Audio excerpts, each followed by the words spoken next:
Hi everyone, my name's Bryony and I'm a researcher at the University of Edinburgh and I'm doing a PhD in chemistry, which means that at some point quite soon I'll be Dr. Bryony Hockin, which is very exciting. However, recent events have meant I haven't been able to go into my lab very much and I've just been stuck at home really bored. So I started getting interested in kitchen chemistry. So here we are in my kitchen. Welcome to my kitchen. I cleaned especially for you. And we're going to do some kitchen chemistry. So what are we going to learn about today? We're going to learn about acids and bases. So, what is an acid and what is a base? We'll find out today. We're also going to find out where can we find acids and bases in our homes. Some clues are in the background. And also, how can we tell the difference between an acid and a base? The clue is in this cabbage.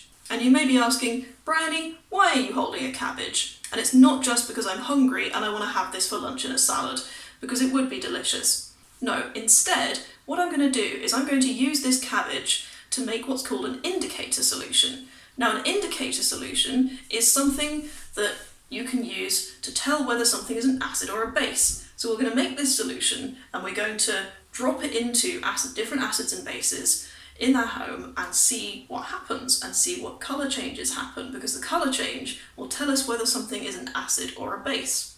So all you have to do is follow along with these instructions at home and you too can make some lovely purple indicator solution using nothing but a cabbage.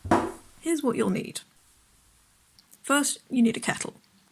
You also need a sharp knife, which you should be very careful with. You can ask an adult for supervision with this, or you can use it by yourself. You also need a chopping board, and most importantly, you need your red cabbage.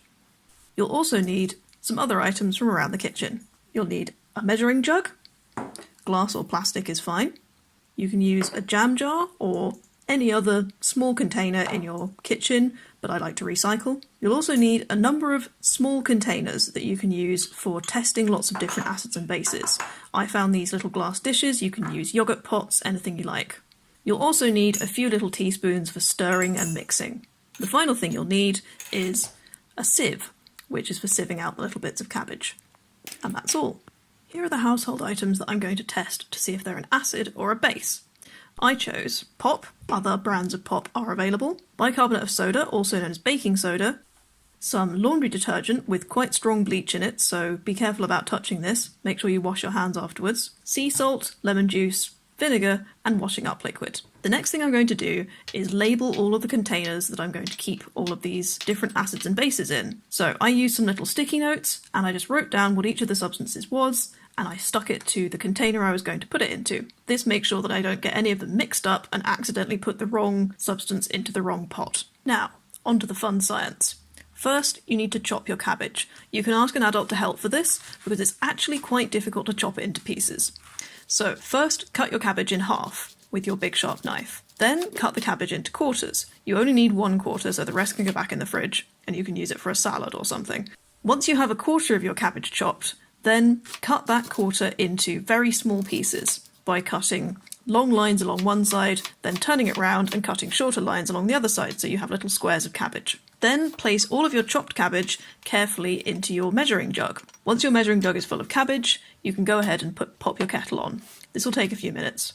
Once your kettle is boiled, you want to pour about 400 millilitres of water on top of your cabbage. Be careful of the boiling water and make sure you don't spill any on your hands. I know from personal experience it's very painful. So you need to roughly cover your cabbage with boiling water. Now again, there's a bit of waiting involved. You should leave your cabbage water for about 5 to 10 minutes. What's happening here is that we are brewing the cabbage, a bit like you'd brew a cup of tea. It needs some time for the dye inside the leaves of the cabbage to slowly soak into and be added to the water. The longer you leave your cabbage, the more strong and the more purple your dye would be. Now that you've left your cabbage for 5 to 10 minutes and you have a nice purple solution sitting there, you're ready to pour it into your jar. Now, usually I like to put something underneath the jar just to catch any drips. You can use a plate or paper towels or whatever you need to make sure that your countertop doesn't end up stained purple. Put your sieve above the jar and slowly and carefully pour your cabbage water into the jar. Remember, it's still hot, so mind your fingers. You should have almost an entire jam jar full of nice purple indicator solution, which we can use to test all of our substances for acids and bases. You can keep the cabbage if you want, but I'm just going to throw it away. The first substance I'm going to test is baking soda. So we've got the baking soda pot with its label, and what we're going to do is, using a clean teaspoon, just take about half a teaspoon of bicarbonate of soda and pop that into your container. Now, we're not sure if this is an acid or a base, and we're also not sure what makes an acid or a base yet. So we'll add some of this indicator solution and see what happens. It's a very pretty purple colour. So we're going to add a very small amount, and as you can see, the baking soda has turned very bright blue with the indicator.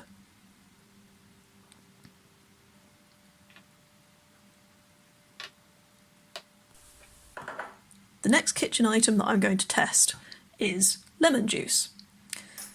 So here we've got a bottle of lemon juice that I've just bought, and we're going to add about half a teaspoonful, just a few drops, to our little container, and we're going to do the same thing we did before. We're going to add some of our universal indicator solution that we've made with our cabbage, and we'll see what colour it changes. As we can see here, lemon juice is very different to baking soda. Lemon juice has actually gone bright pinky red. So we see here the three different colours that our indicator can change. We have our original purple, we have our red lemon juice, and we have our blue baking soda.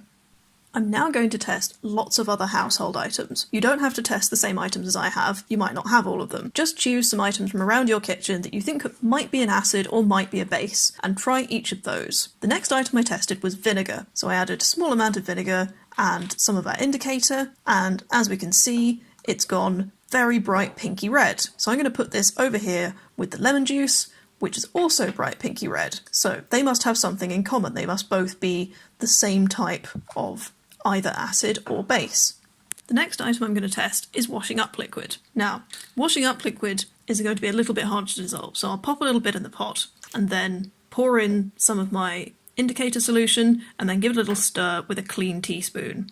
As we can see, this has changed a very strong blue colour. This looks very much like the blue colour of the bicarbonate of soda we've just tested. So I'm going to put this washing up liquid and its pot over next to the bicarbonate of soda. The next item I'm going to test is laundry powder.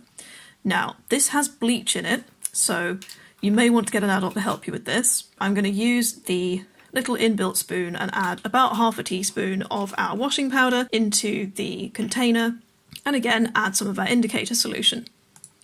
And as we can see, this has actually gone the strongest colour we've seen yet. It's gone a very, very dark green. So this is more similar to the blue items that we've seen. So I'm going to put this over here with all of the other blue things. The next item I'm going to test is pop. Other brands of pop are available. So we're going to pour a very small amount from this just open can. It's going to be a little bit harder to see the colour change just because the pop is brown, but you can try this with other clear pops like lemonade, and we can see here, it's a little bit harder to see on camera, but the pop has actually gone kind of a reddish purple. So I'm going to put this over here with the lemon juice and with the vinegar. The final household item that I'm going to test is salt. I just had this lying around on my kitchen counter and I wanted to know if it was an acid or a base. But when I added some to my pot and added some universal indicator, I found that actually not a lot happened. Nothing really changed. It stayed purple. It didn't go red. It didn't go blue. So I was a bit disappointed by that, but I put that in the middle, so it's in between red and blue because it's purple. Okay, so we can see here that I've just reshuffled all of the items from my kitchen, which I know which ones are acids and bases. On the far right, we can see lots of acids. Acids will turn our red cabbage indicator red, and we can see here that vinegar and lemon juice both turn the indicator red. Was it a surprise to see that the pop also turns our indicator red? Pop has a lot of acid in. We can see also in the middle, sea salt doesn't really have acid and base. It's just neutral, so it doesn't really change our purple solution from purple at all. And then on the left-hand side, we have our bases. Lots of cleaning products have base in. Fairy liquid is quite a weak base. It's not very strong. so it turns our solution slightly blue. Baking soda is a slightly stronger base, so it turns our solution a bit more blue. And our laundry detergent, which is a very strong base, turned our solution green at first, but actually we can see that because it has bleach in, it's destroyed all of our dye molecules, and over time our little solution has gone from green to going yellow. And we can see here a time lapse of a freshly prepared solution next to our old solution, and we can see the freshly prepared solution slowly turns to the same yellow colour, which means that all of the dye molecules are being destroyed by the bleach. Here's one more test that you can do to find out about acids and bases, not just in your kitchen, but in your body. If you get 2 small glasses and fill them with an equal amount of your purple cabbage water solution, then take one of the glasses and a straw and blow bubbles through it for as long as you possibly can. I blew bubbles for about 5 minutes. Once you've finished blowing bubbles, put the 2 glasses side by side again and see if one of them has changed colour. Does the one you've blown bubbles through look any different? If you put something white behind your 2 glasses, it might make it easier to see the difference in colour. You can see now the glass that I blew bubbles through is much more pink than the one that I didn't. This means that the glass I blew bubbles through has somehow got some acid in it just from me blowing bubbles from my body. That's strange, because I didn't think that the acid could come from my body or from my lungs. But actually what's happening is, when we breathe in oxygen, and when we breathe out carbon dioxide.